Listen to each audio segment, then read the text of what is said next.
All right. So right now we're going to go chapter 1, section 3. Since we're done with section 1, section 2, we're going to get a little more general with it. Not jiggy with it. General with it. Although I did dance to Will Smith getting jiggy with it this Saturday at a wedding. And I got jiggy with it. It was awesome. You just said? You don't know the song Get Jiggy with It, Will Smith? Yeah, I do. I danced to it at a wedding Saturday. Awesome. I'm a dancing fool. I'm still really sore. I'm just like, ugh. My friends, I was one of his groomsmen for the wedding. Zach. I'm sure you do. Not yet. That'd be cool though. Somebody asked. All right. What we're going to cover first here are the major types of government. So we've talked about the kinds of government, the purposes of government, how government's supposed to function, what good governments look like. Now we're going to talk about types of government and which all of those other things fall into. The first one we're going to talk about is the most common one. That is an autocracy. Autocracy. Not an autocracy. Autocracy. Right? So autocracy is exactly what's written up there. It's not a government in which the power and authority to rule and a single individual. Can anybody think of a government that exists in our world, in our society, where one person has all the power to all the decisions for everybody and for everything? That's all came first. North Korea is a good example of this. While North Korea is pretty powerless, small, and pretty much overrated in every way, they are autocracy. They do have one person who makes all decisions for everybody at any given time. Autocracy are the oldest and still one of the most common forms found in government. Korea being a great example of a singular individual being in charge. Yes? It is the oldest and one of the most common. Autocracy? Yeah, did you say it was?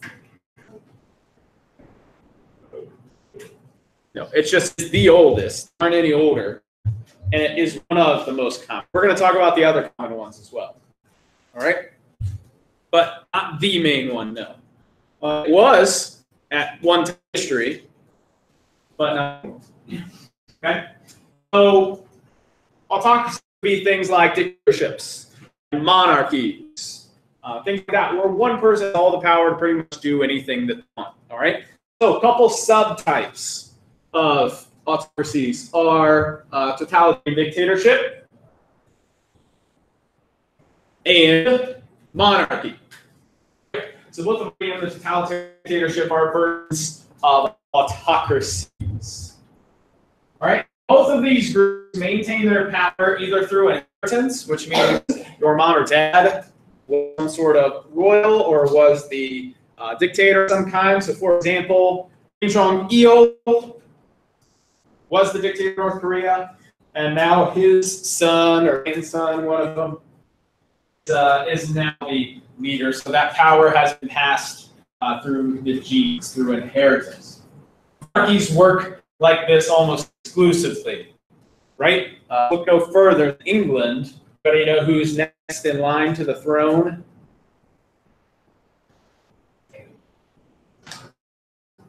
No. Son. Prince. Old guy. Real old. He's next. And then it is Prince. Not Harry. But the other one. Yeah. Yeah, it's the bald one. Kate. A bunch of kids. That's what I'm talking about. I don't know because he's not important. William! That it is. Prince William. Yeah. And then their son is after him. So it skips brothers and sisters. It's all about firstborn. And as of 2013, it no longer matters whether you're male or female. So it's just firstborn. Whether you're male or female doesn't matter anymore. So there you go. Sorry? You can turn down the throne. It's called abdicating. And there was a king that did that in the early 20th century, which is the reason the queen got to be queen, because her dad was brother of the oldest. And the oldest said, I don't want the throne, because he wanted to marry an American woman, scandalous. And then He said, I don't want it. I'm going to go marry this woman. So it went to the next person in the throne because he didn't have any kids, the brother. And then he died young, and the queen became queen pretty young. I'm sorry? Who knows? She is the longest reigning monarch we've ever known. Period. Old. Not sure how old exactly, but 90-ish. Look that up if you want. Check it out. All right. So monarchies typically pass their power. Dictatorships can pass their power this way, but it can also be passed through like military force. So, hey, we have a bunch of guns and we're going to kill you unless you let us take control. All right, these military coups. Sort of what happened in Syria. Yes. She's 92. Greece. 92. I need to be more direct. I have more than one Renee. Say Reese. Done. After Reese has cut so much crap's in them. Can't eat them anymore. Fantastic, but so much better stuff. I don't think so. But if I did, I'd want to know how to differentiate them. All right. But more specifically, in monarchies, you usually inherit your power. Dictatorships, always in power. You can. Monarchies, you almost always inherit your power based on when you were born and who you were born to. Most of the time, monarchs get their power from divine right that God said that they should rule. Remember, Paul guy in his underwear running in, that kind of thing. They did the same thing, only they were pretty, and people were like, "Oh, we'll listen to you because you look pretty." Right? One of the worst reasons to listen to a person. Usually, pretty people are. No, I wouldn't say they're dumb. It's just they. You got to be careful. You got to be careful with pretty people. You do, right? So make sure you're really careful with me, okay? I got it. I heard some laugh. Sky, I was making a joke how pretty I am. You all missed it, right? Because if you laugh, then you didn't get the joke because it was funny, right? No. There's no in between. You didn't get the joke or you laughed because it was too funny not to laugh. All right. So totalitarian dictatorships again don't inherit the power. They both have complete power. They have sovereignty. Another major type of government is an oligarchy. Any system of government in which a small group holds power, they usually derive their power from one of three places: wealth, tons of money. This is how Osama bin Laden gained power. Talk a little bit more about him. Military power, which you can get through wealth, Batman, and social position. You fall in society, whether you are an aristocrat, part of the 1%. I put air quotes around that for the video. 1% of people hold 99% wealth, which that absolutely. You need to make $405,000 to be a part of the 1%, if that's your goal. All right? Or it can be any combination of these three. So, how many of you would like to know why it took us so long to catch Osama bin Laden? He didn't hide. We did one. It's as simple as this. Osama bin Laden had a time, originally from Saudi Arabia, money. He went into places after he left Saudi Arabia forcibly. He was asked not to come back. And he gave a bunch of people that were impoverished, in very poor situations, a lot of money. He gave them houses. He gave them jobs. He gave them a meaning and a purpose. So when we sought out Osama bin Laden, we were basically asking people who idolized him, people who literally have their lives saved because of Osama bin Laden, who literally only had a job because Osama bin Laden existed. And all of you are sitting in this classroom, Osama bin Laden's an awful person. And from perspective, you're not wrong, right? But from perspective, he was a savior, not in the religious sense, in the sense that he saved them and their families from dying or being in poverty. And it's hard to comprehend that, right? It's sort of Hitler. He pulled Germany out of recession. He got rid of all inflation, brought unemployment to record lows, but he killed a ton of people. Same goes with Osama bin Laden. He did a lot of good things for people, but he also did some really terrible things, right? And it confused people because you usually think somebody's one way and somebody's the other, and there's nowhere in between. But in this case, Osama bin Laden is viewed very differently depending on where you're from, right? So, and I will bring that up to bring this up. Tomorrow is September 11th. We do a September 11th unit in this class. I teach you about September 11th. But going to be tomorrow. It'll be we finish the chapter, right? Because I don't want to break it in half and then have to get a bunch of information. Sky had her hand up, so I'm going to go to her and then I'll come up here. Yeah. Just ask if we do a moment of silence here. We have in the past. It's possible. So we don't do it. We don't. It's not that weird though. Yeah. Because That's that thing that they for like the all places. The memorials. The ice cube, like when they yell something, or like they bomb stuff. What's that mean? It means praise God. Yeah, I saw a video of them yelling. Yeah. Right. The main thing about oligarchies is they claim that their power and their rule is for the people. Common examples of oligarchies throughout the world: China, Russia. Right? It's one political party controlling everything. So, for example, Russia has an election every 7 years. All right. And every 7 years they elect or something. It's more, but it's less than 10. Somewhere in there. Doesn't matter. It's Russia, right? But Vladimir Putin got elected twice. But in their constitution, it says the same thing: be president more than 2 times in a row. It doesn't say you can't run afterwards. It just says twice in a row. That's it. So let me tell you a little word picture. Vladimir Putin, Dmitriev, his second in.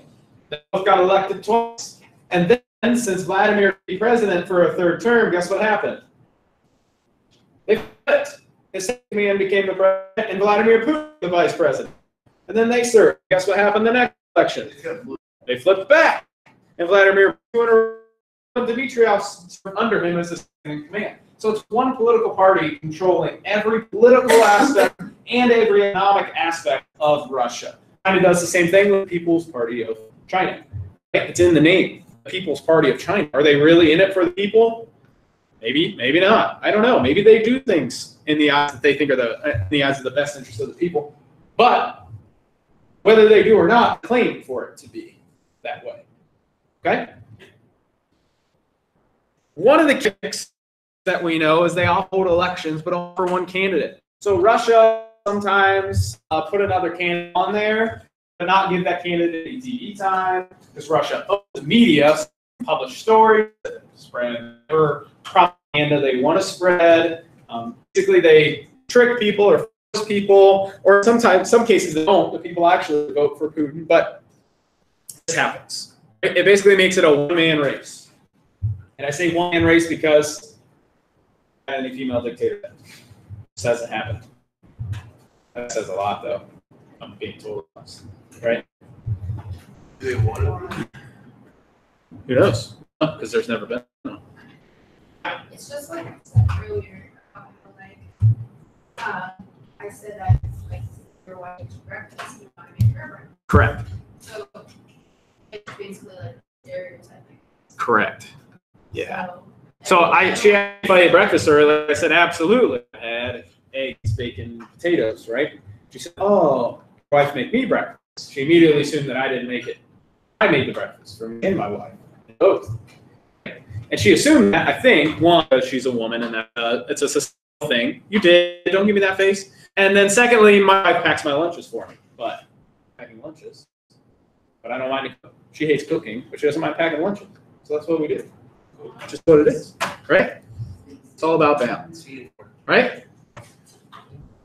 The future type of government that we're going to discuss and you're going to be tested over, even though there are 4, is democracy. It says the government rule is by the people. And while are technically classified a democracy, are not a democracy by definition in the United States.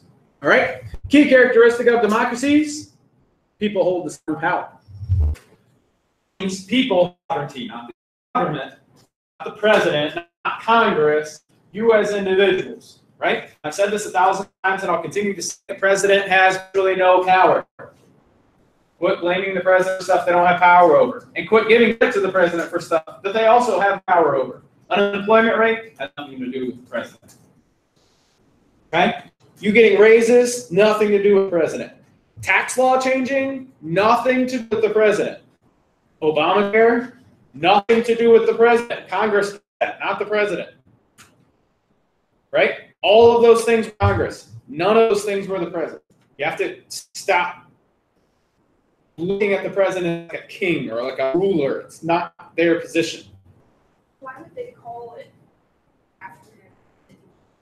That was by his political opponents that thought stupid, so they tied his name to because when he ran in his campaign, he campaigned for a government-led health care, right?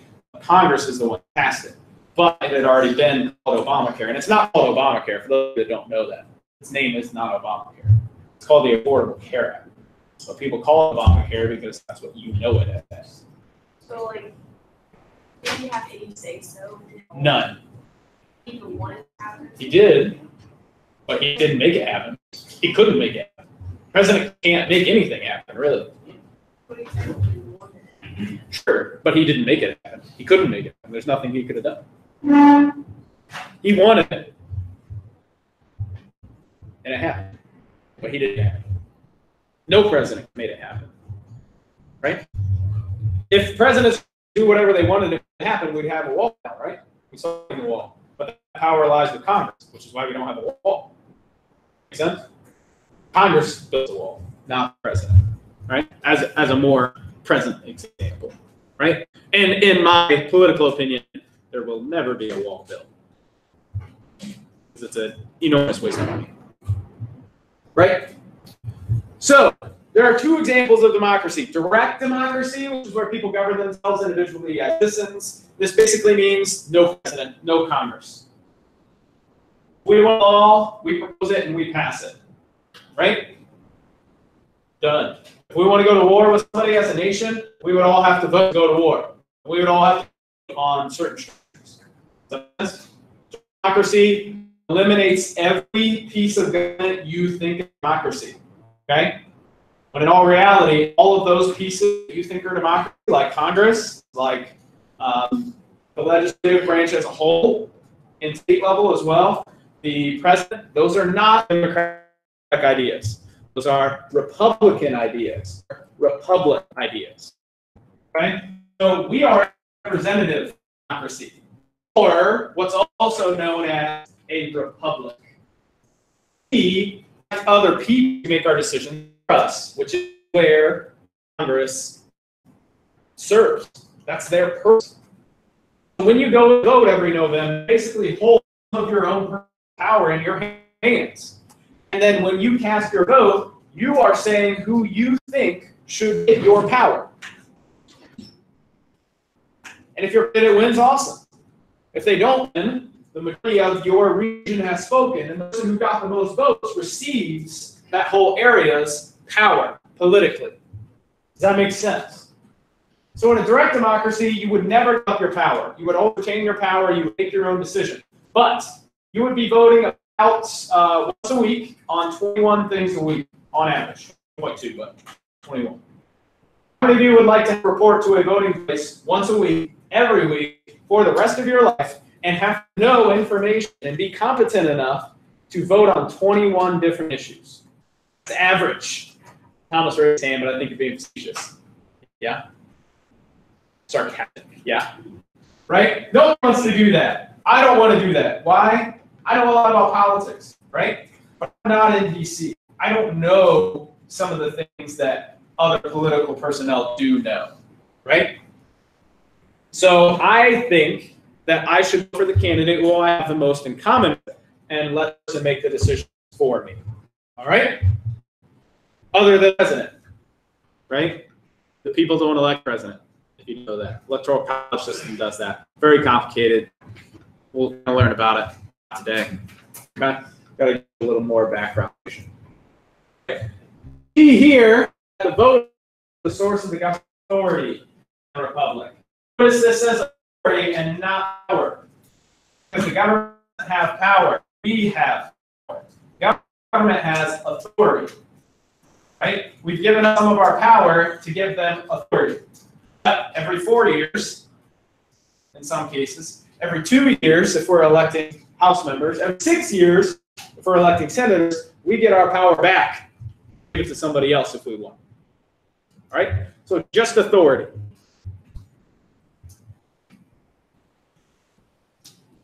Okay?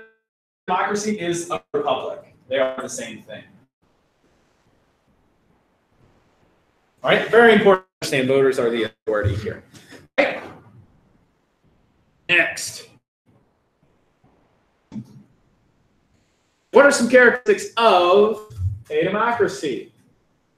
Well, the first is individual liberty. Individual liberty is not freedom. When you hear the word liberty and the word freedom, they mean two different things, but they are definitely connected. So, Skylar, if I said you have the freedom of speech, what would you that mean? The power to say what I want to say. Yes, and that is your freedom. But what if you were to just say whatever you want to say?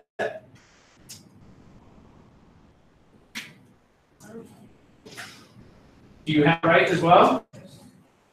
You can say have the freedom to say what you want to say, or you could just say what you want to say. The difference between freedom and liberty. Freedom is the ability to use, freedom is having the rights. Liberty is using the rights. So I have the freedom of speech. If I get up here and say that I think Congress is making a huge mistake confirming Judge Kavanaugh to the Supreme Court, that's me using liberty because I used a freedom that I have. So liberty is using your freedoms. Liberty is putting your freedoms into action. Same thing goes for the Second Amendment. If you want to carry a firearm, can you? Sure, if you're at least 18 years old, absolutely. Right? Some of you are like, oh, I thought you had to be 21. I'm pretty sure that was brain in space exactly. Because I thought you had to be 21 to carry a gun, right? I understand. Getting your what? At when you're 21. Yeah, when you're 21. But can carry firearms at 18 years old. Absolutely. If you're in a public place, if you're 18 years old, you may absolutely positively carry a firearm fully loaded on your body without a license. It's called open carry. Not 18 years old and you carry it full visibility. So what I mean by that, the weapon, the firearm has to be fully visible. 100% of it has to be visible. All right, you cannot hide it or conceal it in any way, shape, or form.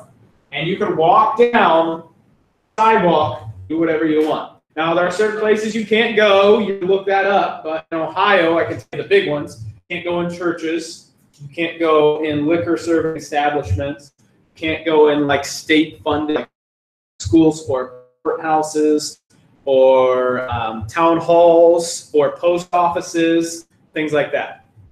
Okay? A police officer can stop you and say, hey, we need to make sure you're 18, and we need to make sure that this firearm isn't fully automatic, because you can't carry a fully automatic firearm, right? And you carry a burst firearm, it has to be semi-automatic. They'll check it. They'll say, yes, this is an automatic firearm. You are 18 years old, and you are carrying in a public place. Here's your little gun. Have a good day. Absolutely, positively, the law. That is how it would work. If it doesn't work like that, you are being deprived of your Second Amendment, and you can file a lawsuit against the law officer. 100%. Laws are a little bit different when it comes to concealing a handgun. You must have a license in the state of Ohio. You can conceal the handgun, which means you hide it 100%. Nobody needs to know that you have it on you. You can carry it anywhere you want. That includes private business establishments. You can carry it on public property. You can carry it in your car, and you can bring it to your job, even if that job is school. I have a CCW. If I wanted to, I could have a concealed handgun in my vehicle here on campus, and I would be totally within my right under the law to do that. I could 100% do that. Don't ask me if you do. Put your hand down. All right. So Renee's got a question first, though, but then you can ask. Go ahead, Renee. Well, wasn't it just first step carry around people seeing it? In my opinion, open carrying a firearm is not a good idea. If somebody wants to cause harm, they know who to cause harm to first. Because if they are concealing or hiding what they're doing and you're showing them, they know you're a person that could stop them, so they're going to target you. Whereas if you are concealed carrying, meaning you're 20 years old, you have the license and you're not a felon, they would know that you could stop them. Does that make sense? Sure. Yeah. Yeah, I would say though that that's very limited. For those of you that are like, terrified that a school shooting is going to happen here, I mean, obviously it can. You have better odds of winning the lottery twice in the same week. That's how the odds are, statistically speaking, for schools, the number of days you're in, the number of shootings there are comparative. So you're saying, yeah, certainly a possibility, but if you were going to say that, then you would also have to say, I'm going to play the lottery and expect to win twice this week. Like, the odds of that happening are just erroneous. Just completely ridiculous. He had his hand up. Go ahead, Brandon. Are you able to bring it in? Absolutely not. Unless I had written permission from the school board, then sure, I could. But I would never be that person, because if I'm a teacher with a gun and male teacher with a gun and police officers coming into the school looking for a guy with a gun, those two major characteristics that distinguish a shooter from an innocent bystander, I fit both of them. I don't want to fit them. I do not want to. All right? Also, if I was allowed to and they asked me to, I would only say yes under the circumstance that I wouldn't have to seek out the danger. Right? Like if they say, yeah, you can carry it, but you're going to have to go find the guy with a gun and say, no, I'm good. I'll just die. I'm not going to be the person. Because even if I go seek that person out and I find them, I could still die. Right? My odds are a lot higher of seeking out the danger of dying. Right? And again, I'm still a guy with a gun when the police come in. If I don't find them and I have a gun drawn looking for somebody, guy with a gun, pointing at people. Like I wouldn't be pointing it at people, I'd be pointing it at this person, but still with a gun. So the scenario does not look good in most cases. So under two circumstances that, yes, it's okay, and I don't have to seek the danger, and it's just for me to protect you and myself and get out, that would be the only way that I would even consider. So that's like 18 and you have your concealed carry. You can't have concealed carry at 18. 20 is the minimum age. So you could carry it like on you, like. Yeah, but it has to be outside visible. Yeah, I can't know what the point. You can't like go with it or anything. You can go most places, but if you stay, you can go to a public park with it. Absolutely. You can go in a gas station as long as they don't have a sign that says no guns here. Like that sign stops people with CCWs from carrying it. So if there's a place that has a sign that goes, like for example, Morris Home Furnishings has a sign that says no guns allowed in here, right? I don't shop there. It's an easy decision, right? I don't want to put myself. So remember I was talking about your chance of winning the lottery twice in the same week, right? I understand those odds are incredible, but people do win the lottery, right? So you need to be prepared in case of the lottery. I hope that I get some sort of like weird spine thing from like carrying a weapon. I hope that happens. I mean, I hope it doesn't happen, but if it happens, that's fine. I'll be okay with that. Because I will have always had the means to protect myself. More importantly, my wife, if she's with me, right? But she carries more than I do, so she'll be fine. Yeah, like men, most back problem caused in men is because you sit on your wallet all day.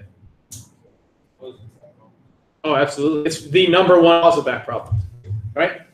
That's why my wife, doctor of physical therapy, just get a front pocket wallet. It's thinner, and you put it in your front pocket. Your spine sits evenly. You're driving, when you're sitting, you have to think about one side of your spine's up here, side's out here. You ever see older men kind of walk sideways, say my back's up? Ta-da! Put your freaking wallet in your pocket. In your back pocket? Absolutely. And yeah, we haven't seen it yet because cell phones haven't been around long enough to realize spinal patterns and the position of the cell phone in your pocket, but it's the same principle. Yeah. Terrible idea. Going to cause spine problems. You're going to have lower back problems if you continue to do that for a long time. Yeah. Next thing, free rule with minority rights. So this has nothing to do with your skin color or ethnicity or your religion or any way, shape, or form. This basically means that there's 100 people and 51 of them want to do something, that's what's going to happen. Okay? But that doesn't mean that you get to oppress or persecute the minority, the 49 people who did vote for it. Right? So if 51 people vote to pass a law that lowers your taxes and 49 people didn't, You don't get to persecute those minority and say, hey, you voted higher taxes, so you have to pay higher taxes. We voted lower, so we pay lower taxes. Like, you don't need to do that. The minority, the people who didn't win the elections, get all the rights that you get. They still get every single thing. All right? The majority is just the winning party. I don't even know what a majority means, because it doesn't mean what you think it means. So I'll preface that before you give me a shot. If you think you know what a majority is, raise your hand. Go ahead.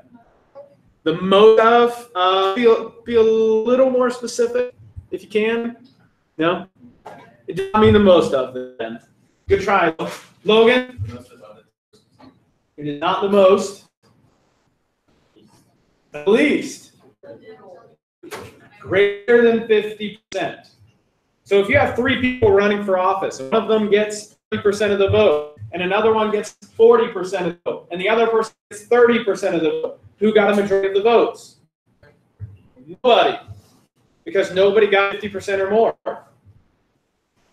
Majority is only 50% or greater than 50%. That's what majority is. Okay?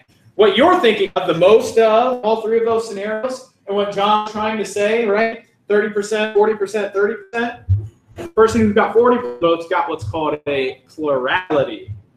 That is one thing I'm going to be a stickler on, because plurality and majority do not mean the same thing. Okay? Plurality means you got the most. Majority means you got more than 50%. All right? So majority in this sense means greater than 50%. Make sense? Awesome. Any questions from anybody?